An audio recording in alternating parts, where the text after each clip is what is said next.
A macroeconomist goes to work at his country's central bank. His job? He needs to come up with an economic forecast for his country. This is a very important job because policymakers depend on these forecasts when they set interest rates and design government budgets. If the macroeconomist does the forecast right, he can give good economic policy recommendations. That in turn means stable inflation, economic growth, affordable goods, and full employment for the whole country. Let's take a closer look at how this works. Meet Lauren and Kwame.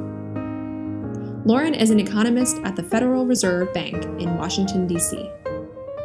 In order to come up with a sound economic forecast, there are a couple things she needs.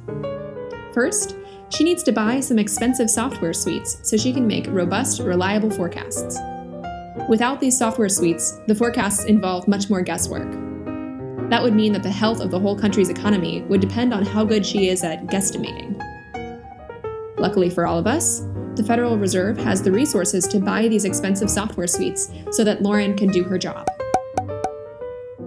Now that she has the software, she sits down to make the forecasts. This involves extensive training in those expensive software suites and professional proficiency in computer coding. Luckily, when she got her PhD in economics, she learned how to do all of these complex programming operations. She submits her forecasts. Great! But Lauren is not the only macroeconomist in the world. Every country needs sound economic forecasts to have the best shot at a strong, healthy economy. Now meet Kwame. He has the same job as Lauren, but he works for the Central Bank of Ghana. Just like Lauren, he needs to come up with precise economic forecasts so he can give excellent policy recommendations about things like inflation rates. So, just like Lauren, he needs access to those expensive software suites and extensive training in computer programming. But when the software suites cost more than the average Ghanaian citizen makes in a year, well, the Central Bank of Ghana simply does not have the resources to give Kwame the tools he needs. And even if he did have access to the expensive software, Kwame and his team of economists would still need extensive, rigorous training in computer programming in order to learn how to use it. Kwame is already at a disadvantage before he has even begun, and consequently, so is his country's economy. Clearly, this is a serious problem. It is a significant contributor to global economic inequality. If we could solve this problem, we could help raise the standard of living for people around the globe. But how can we get around these barriers? The forecasting software is too expensive and too complicated. Enter Macro.io, a cloud-based web application that matches the functionality of current forecasting suites, but without their complexity or expense. With Macro.io, the economist doesn't need rigorous training in computer programming. He can stick to what he does best, which is economics. That's because we have developed an intuitive, user-friendly interface that can be launched in any web browser like Firefox or Chrome.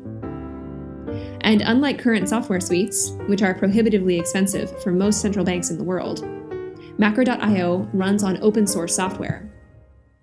This powerful software has been developed, used, and refined by computer scientists for decades.